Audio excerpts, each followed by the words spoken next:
Figuras literalmente obscuras que nasceram com a própria ufologia nos anos 50. Os MIBs têm visitado testemunhas de avistamentos de UFOs ou pesquisadores que não se calam sobre suas descobertas e estudos.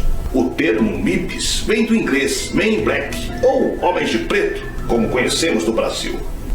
Intimidadores, ameaçadores e de aparência estranha. Esses visitantes indesejáveis são tomados por vários tipos de vilões, desde agentes governamentais até ETs malignos. Mas o que há de real nos relatos sobre os MIBs? E se existem, quem são? Ou o que são eles? Os MIBs, ou os Homens de Preto, é apenas uma lenda urbana ou uma verdadeira ameaça aos ufólogos? Eu sou o Sidney Góes e você está no passeio. Vem comigo, que no caminho eu te explico.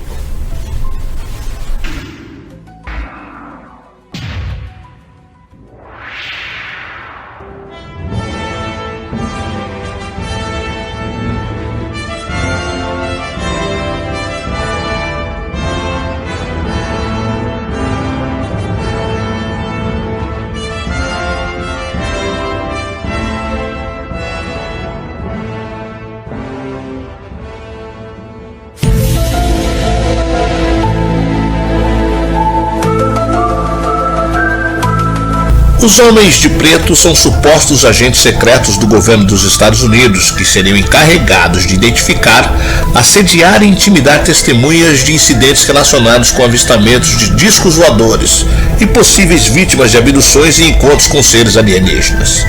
Esses caras, segundo dizem por aí, teriam se infiltrado entre os entusiastas e pesquisadores de fenômenos OVNIs e seriam responsáveis por monitorar as atividades dos grupos, fornecer informações falsas e até espalhar a ideia de que os governos mantêm em segredo evidências da existência de civilizações extraterrestres.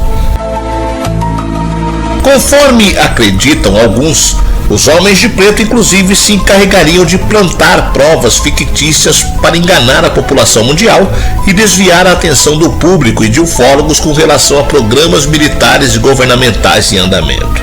Assim, basicamente, a real função dos agentes seria confundir todo mundo para encobrir experimentos e projetos super secretos.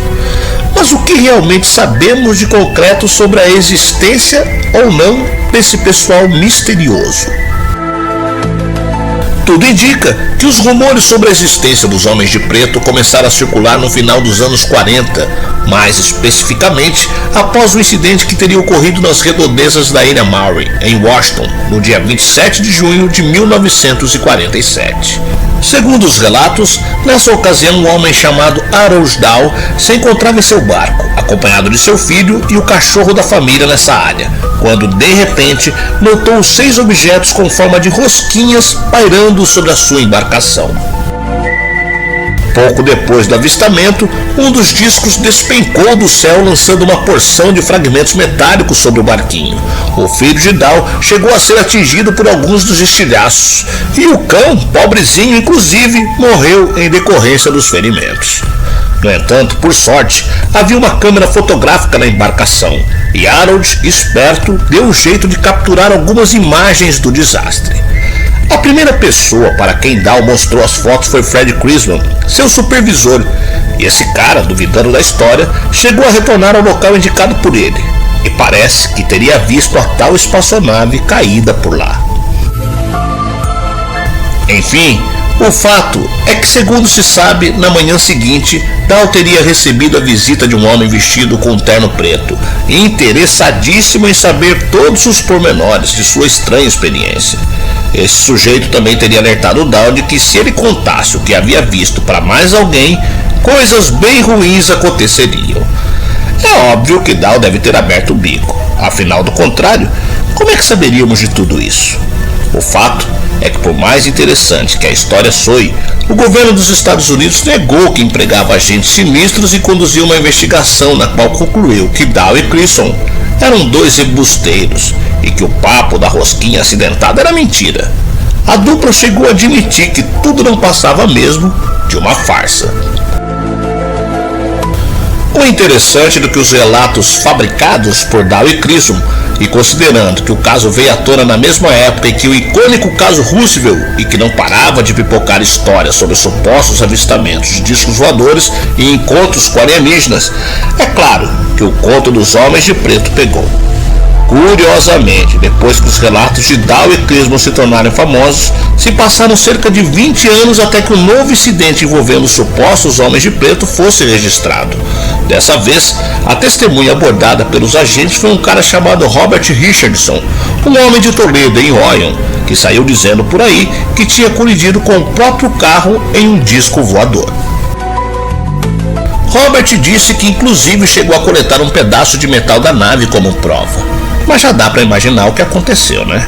Sim, os agentes misteriosos bateram em sua porta, exigiram que ele entregasse a evidência e ameaçaram voltar, caso a história vazasse.